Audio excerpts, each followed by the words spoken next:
बहुत स्वागत है आपका भारत समाचार में और मैं हूं आपके साथ दिव्या शिखा। देखिए, राजस्थान की राजनीति के साथ साथ इन दिनों एक और मुद्दा जो है बड़ी तेजी के साथ गरमाया हुआ है कि राजस्थान में क्या कबड्डी खिलाड़ियों के साथ भेदभाव हो रहा है। क्या कबड्डी खेलने वाली लड़कियों को जो आगे जाना चाहती हैं, जो अपना भविष्य जो है बनाना चाहती हैं, राजस्थान को जो है कबड्डी में स्वर्ण दिलाना चाहती हैं, उन लड़कियों के साथ भेदभाव हो रहा है। वाकई में मेरे साथ पिछले दिनों एक स्टूडेंट आई थी जिसने अपनी बात रखी थी कि कुछ लोग हैं जो उसे आगे नहीं देना जाना चाहते हैं, कहीं ना कहीं जड़ें काटी जा रही हैं। आज इसी मुद्दे को लेकर जो है मैं बात करूंगी। मेरे साथ हरियाणा के जाने माने कोच हैं होशियार सिंह जी। होशियार सिंह जी का बहुत स्वागत करेंगे, लेकिन उससे पहले एक बार थोड़ा सा उनका परिचय मैं दे देती हूँ।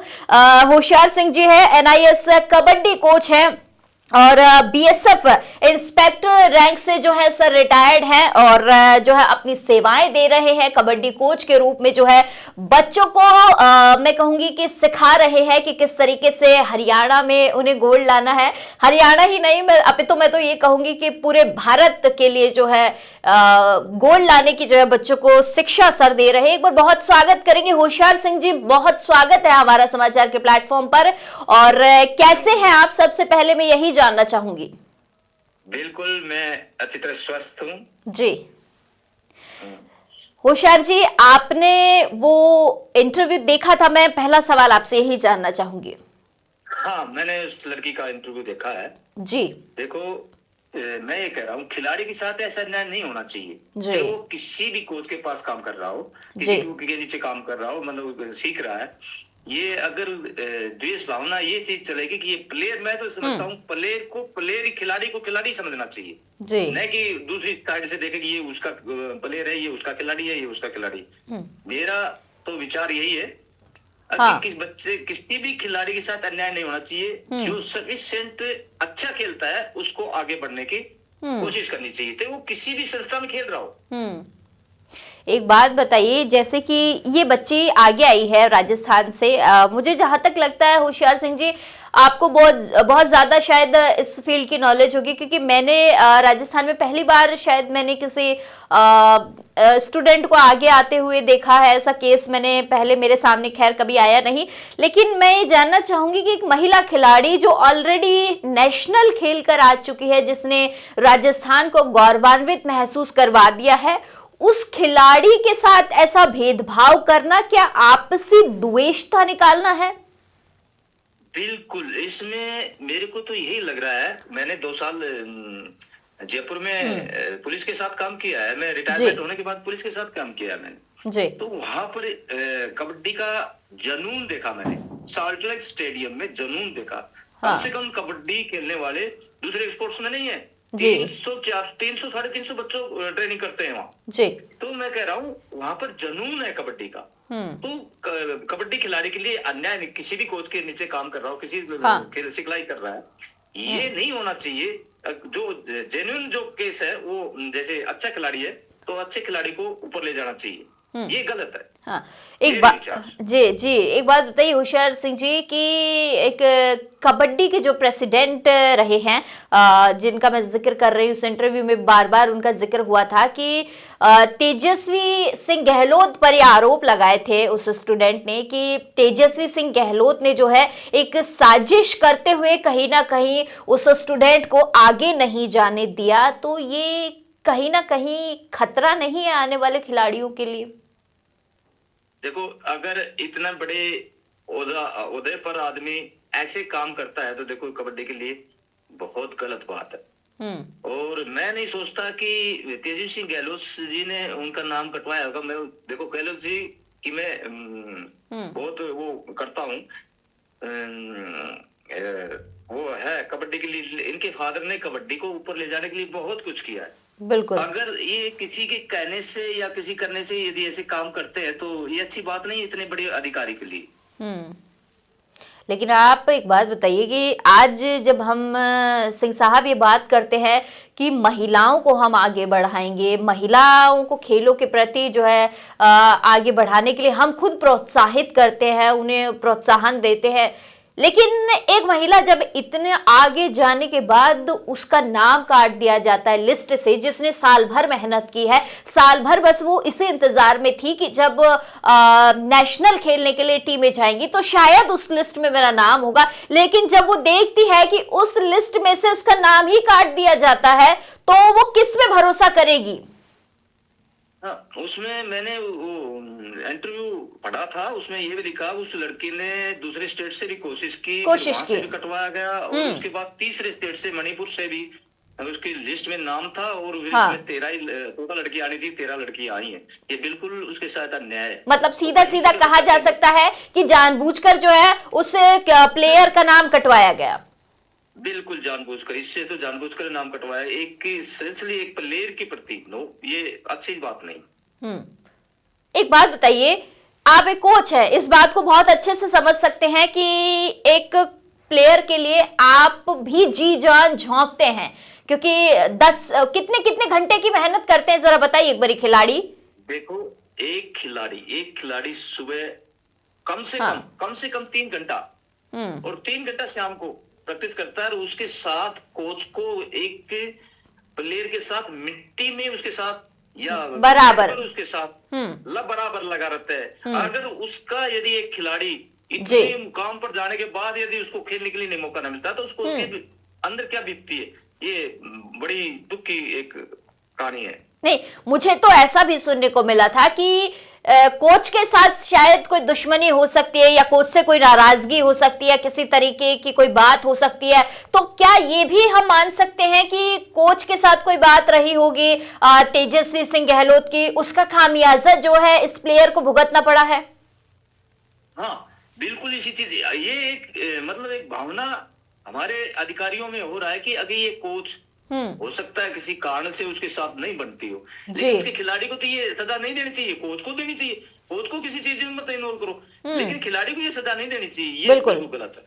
खिलाड़ी तो सिंह साहब, मुझे एक बात बताइए कि जिस तरीके से हरियाणा माफ कीजिए राजस्थान से ये बात उठकर आई है कि एक प्लेयर के साथ ऐसा किया गया है, क्या हरियाणा में भी ऐसा कुछ अभी देखने को मिल रहा है? क्योंकि पहले काफी सारी चीजें हमने जो है हरियाणा में देखी है, कई कबड्डी प्लेयर्स हो गए, हॉकी प्लेयर्स हो गए, उनके साथ हुआ है ऐसा।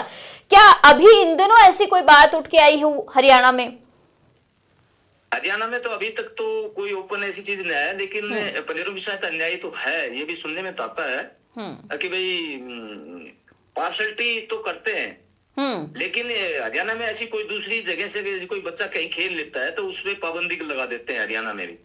अच्छा, ये हरियाणा में भी होता है कि बच्चा दूसरी जगह से अपने स्टेट को छोड़कर उसको फिर इग्नोर कर देते हैं, भाई इसमें आपने उस संस्था से खेल लिए हैं हाँ, और आप इसमें भाग नहीं ले सकते। तो ये क्यों है सर? ऐसा क्या वजह हो सकती है कि प्लेयर के साथ इतना भेदभाव? प्लेयर के साथ ये अन्याय है। प्लेयर कहीं से भी खेलो, सिर्फ कबड्डी का डेवलपमेंट होना चाहिए। बिल्कुल, किसी के साथ भी है, किसी संस्था के साथ आपकी नहीं चल रही है, उस संस्था के साथ अंडर नहीं काम कर रही है, तो उसको इग्नोर करो, लेकिन उसकी खिलाड़ी तो एक आम जनता है, तो उसके साथ ये अन्याय नहीं होना चाहिए, ये मेरे विचार है।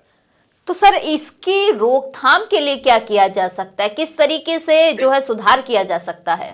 इसमें रोकथाम के लिए ये कि इसमें केवल कबड्डी जो खिलाड़ी खेल रहा है तो उसी को आगे आने के लिए उसी की यदि संस्था बनती है तो उसी को अच्छा खिलाड़ी होना चाहिए, कबड्डी का खिलाड़ी होना चाहिए। जैसे क्रिकेट में है उसमें वो होना चाहिए, तो इसी हिसाब से कबड्डी में जैसे बैठे हुए हैं हमारे पुराने, ये काफी दिनों से बैठे हुए हैं, हर स्टेट में उन्हीं के आदमी यदि वो चेंज होते हैं तो उन्हीं के आदमी बनते हैं, ये गलत सिस्टम है।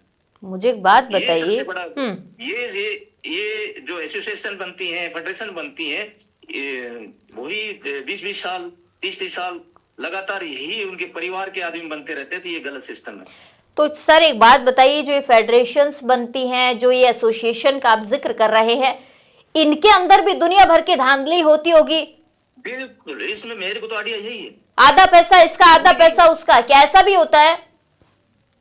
डेवलप जो कबड्डी के लिए जो पैसा मिलता है उस पर पूरा खर्च यदि किए तो आज ओलंपिक के कभी की पहुंच जाती। मेन कारण देखो संस्था यही है, ओलंपिक में न जाने का कारण यही है सबसे बड़ा कि आपसी इसमें फेडरेशन अलग है, 3-4 फेडरेशन अलग अलग बनी हुई है, एसोसिएशन हर स्टेट में अलग अलग बनी हुई है। तो जब तक ये इनका मसला हल नहीं होगा तो कबड्डी डेवलप नहीं होगी। इसी कारण मैं बताता हूँ कि मैं नीदरलैंड में कोचिंग कर आया हूँ जी। और मैं लगातार 2022 से लगातार वहां जाता रहता हूँ और 2-2-3 दिन मैं ना वहां रुक कर आता हूँ और वहां डेवलप कर रहे हैं कबड्डी को जी। तो कैसे ऐसी डेवलप, यदि ये चीज हम वहां देखेंगे, यहाँ ये सारे समाचार वहां जाएंगे तो वहां बड़ा मुश्किल है। मुश्किल है। बच्चा काम करता है, हाँ। बच्चा काम करता है, टैक्स पेयर करता है, उसके बाद ट्रेनिंग के लिए हम लाते हैं बड़ी मुश्किल से।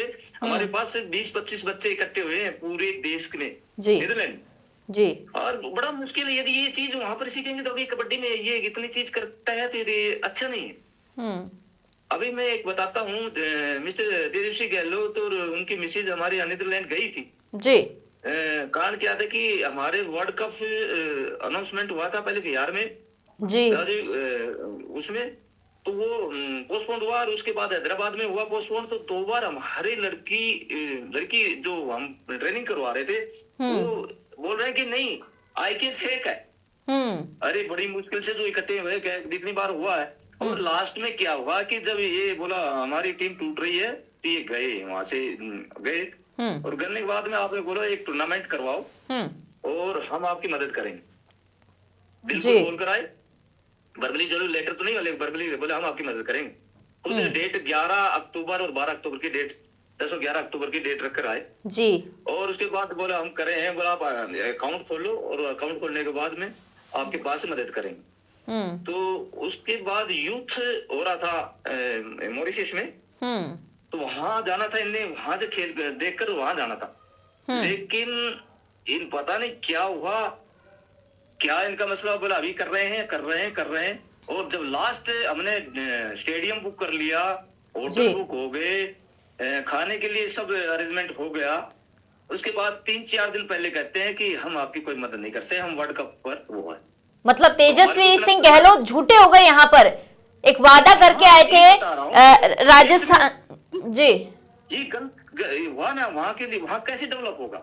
हाँ। वहां हमारी कबड्डी टीम टूट गई। हाँ। उसके बाद क्या हुआ, चलो हमें कोई बात नहीं, डिक्लेयर हो गया बांग्लादेश के लिए, अब बांग्लादेश वर्ल्ड कप होगा तो बोला जो इनने क्या यहाँ से भेजा जी कि जो लिस्ट पहले जो इंडिया में जब टूर्नामेंट हैदराबाद हो रहा था वो लिस्ट ये उसमें कोई चेंजिंग नहीं होनी चाहिए। तो क्या वही बच्चे उसमें आएंगे? जो लड़कियां 15-15 दिन छुट्टी लेकर अपने घर बैठ गई, वो दोबारा नौकरी कर रही हैं, वो परमिशन आएगी तो एकदम वैसी लड़कियां थोड़ी आएंगी, नहीं, पॉसिबल नहीं है बिल्कुल। हाँ, तो उसमें हमने क्या नहीं बोला, लिस्ट जल्दी भेजो। तो हमारे पास यही है कि 6 लड़कियों का हमारे परमिशन हुआ, मतलब डिपार्टमेंट से भाई आप जा सकते हो, तो 6 लड़कियों की लिस्ट में आई है और उसके बाद हम 6 लड़कियां बाद में आपके पास भेज रहे हैं जी। उनका परमिशन आ जाए तुरंत भेज देंगे। हाँ। तो ऐसे करके हमने 20-21 दिन पहले लिस्ट कंप्लीट 11 लड़कियां हमारी तैयार हुई जाने के लिए, तो वो लिस्ट भेजी और भेजने के बाद में क्या बोलते हैं हमारे जो वहाँ प्रेसिडेंट मिस्टर दलवीर सिंह को तेजस्वी की मिसेज स्वाति जी बोलता आप अब एंट्री बंद हो गई, आपकी कोई एंट्री नहीं है। जब ये चीज एंट्री बंद 20 दिन पहले एंट्री बंद हो गई वर्ल्ड कप की, 20 दिन बहुत टाइम होता है, 20 दिन के लिए तो बहुत टाइम होता है, कहीं का कुछ हो सकता है बिल्कुल। तो अब ये बताओ जब ये इंटरनेशनल लेवल पर ये चीज कर सकते हैं तो ये तो कोई बड़ी बात नहीं है। अच्छा, मतलब ये कह सकती हूँ मैं कि तेजस्वी सिंह गहलोत जो कि राजस्थान का जाना माना चेहरा है, कबड्डी से जुड़े, उनके पिताजी लंबे समय से कबड्डी से जुड़े हुए, और वो बाहर एक देश में एक वादा करके आते हैं और उस वादे से मुकर जाते हैं अपने जो है देश आकर। मैं कह रहा हूँ मिस्टर गहलोत, जनार्दन गहलोत तो यहाँ के पितामह है कबड्डी के, जिसने बाहर देश में कबड्डी सिखाने के लिए इतना पैसा खर्च किया है, इतना खर्च किया है जो कि वो तो देखो उनका तो मुकाबला इंडिया में कोई नहीं कर सकता। और ये देखो कुछ तेजस्वी सिंह मेरे विचार से कोई साइड से कोई इनको वो करता है, मतलब मिसगाइड किया जा रहा है तेजस्वी सिंह गहलोत को। आदमी अच्छे हैं, इनको मिसगाइड किया जा रहा है, बस इस आदमी अच्छे हैं, इसमें कोई शक नहीं। क्या एक इतने बड़े व्यक्ति का मिसगाइड होना ठीक है जब कई बच्चों का भविष्य दांव पर लगा हुआ है सिंह साहब। बहुत सारे बच्चे आस उम्मीद के साथ तेजस्वी सिंह गहलोत की तरफ देखते हैं और वही बच्चे जो साल भर मेहनत करते हैं, दिन रात मेहनत करते, कोच उनके साथ मेहनत करता है, उन्हीं बच्चों का भविष्य दांव पे लग जाता है। तो कैसे कोई तेजस्वी सिंह गहलोत पर भरोसा करेगा, या कबड्डी पर भरोसा करेगा, या जो है खेलों की तरफ भरोसा करेगा?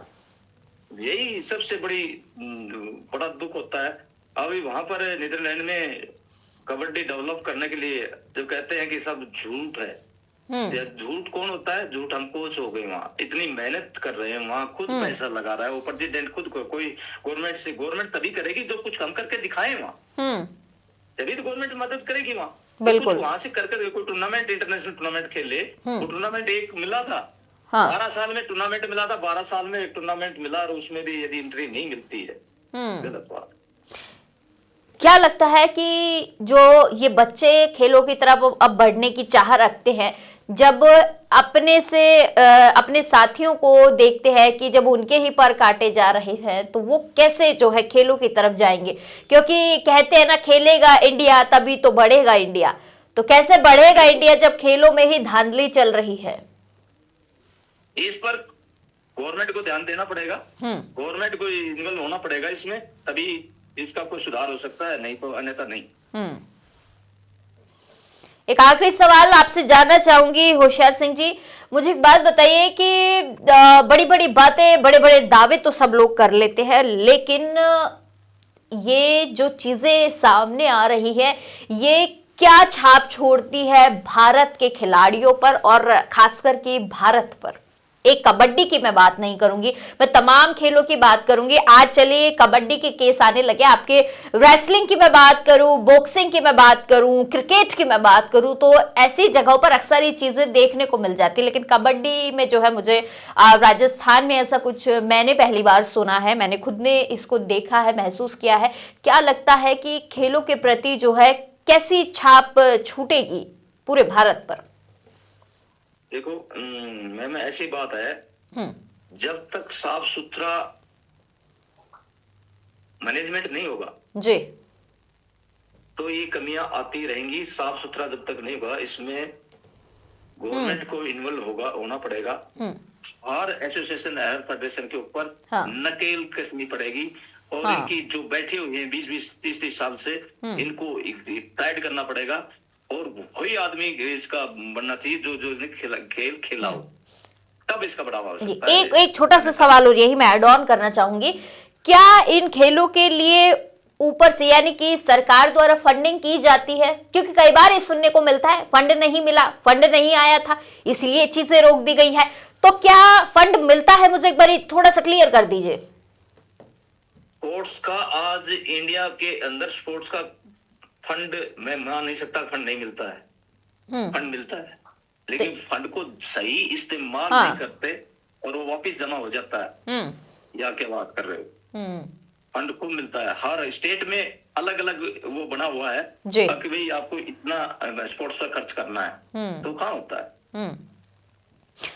चलिए, बहुत शुक्रिया होशियार सिंह जी। तो ये थे मेरे साथ NIS कबड्डी कोच हरियाणा से होशियार सिंह जी। और देखिए कि राजस्थान ही नहीं, मैंने कहा ना कि मैं सभी स्टेटों की बात करूंगी, जब खिलाड़ी काफी मेहनत करता है, दिन रात प्रैक्टिस करता है, सिर्फ इसलिए पानी फेर दिया जाता है कुछ लोगों के द्वारा। सब नहीं एक जैसे होते, लेकिन कुछ लोगों के द्वारा, कुछ बड़े जो लोग होते हैं वो अक्सर ऐसा करते हैं। आपने फिल्मों में देखा होगा कि फलाना खेलने जा रहा था और उसके अधिकारी ने द्वेषता निकालते हुए जो उसका नाम काट दिया। ये फिल्मों में हमने देखा है, लेकिन यहाँ जीता जागता उदाहरण एक स्टूडेंट, एक प्लेयर, एक खिलाड़ी मेरे सामने आई थी, जिसने अपनी बीती मुझे बताई कि मेरे साथ ऐसा ऐसा हुआ है। तेजस्वी सिंह गहलोत पर सरासर एक महिला प्लेयर ने आरोप लगाए थे कि तेजस्वी सिंह गहलोत ने मेरा नाम कटवा दिया। कोई ना कोई रंजिश रही होगी, उस रंजिश के चलते जो है मुझे खेलने नहीं दिया गया, मुझे नेशनल खेलने नहीं दिया गया। खैर, मैं समझ सकती हूँ जब एक जो है प्लेयर मेहनत करता है, उस मेहनत को अगर आप इस तरीके से रौंद देते हैं ना, तो उस पर कितना गहरा प्रभाव पड़ता है वो वाकई में सोचने वाला विषय है। खैर, काफी सारी बातें हुई होशियार सिंह जी से और ये क्लियर कर दिया है उन्होंने कि फंड मिलता है, फंड नहीं मिलता का जो नारा काफी समय से जो लोग देते हैं कि फंडिंग नहीं होती है, पैसा नहीं मिलता है, समय पर नहीं आता, खिलाड़ियों पर कैसे खर्च करे, तो वो देखिए जो कोच है वही बेहतर बता सकते हैं कि देखिए पैसा आता है, जाता कहाँ है वो नहीं पता, लेकिन आता तो जरूर है। लेकिन मैं यहाँ एक चीज मेंशन करना चाहूंगी कि अगर वाकई में किसी खिलाड़ी के साथ ऐसा हो रहा है, चाहे महिला हो चाहे पुरुष हो, कोई भी हो, तो ये बिल्कुल कहीं ना कहीं सोचने वाला विषय है कि हम ही हमारे प्लेयर्स की जड़ें काट रहे हैं, तो हमारा स्टेट कहां कैसे रिप्रेजेंट होगा। ये बहुत सोचने वाला विषय है। बिल्कुल गहनता से इस पर जो है जांच भी होनी चाहिए। अगर किसी प्लेयर का नाम काटा गया है, क्यों काटा गया, किस वजह से काटा गया, किसकी द्वेषता के कारण काटा गया, किससे आपसी रंजिश रही होगी, और वो भी एक महिला प्लेयर के साथ जो है मैं कहूंगी भारी भरकम तरीके से जो है अपनी रंजिश निकाली गई है। खैर, आप तमाम छोटी बड़ी अपडेट्स के लिए बने रहिए हमारा समाचार के साथ। वापस से जो है इस मुद्दे पर कुछ और लोगों से भी मैं बात करूंगी और जानेंगे कि उनकी इस पूरे के पूरे विषय पर क्या कुछ राय रही है। तमाम छोटी बड़ी अपडेट्स के लिए बने रहिए हमारा समाचार के साथ। नमस्कार।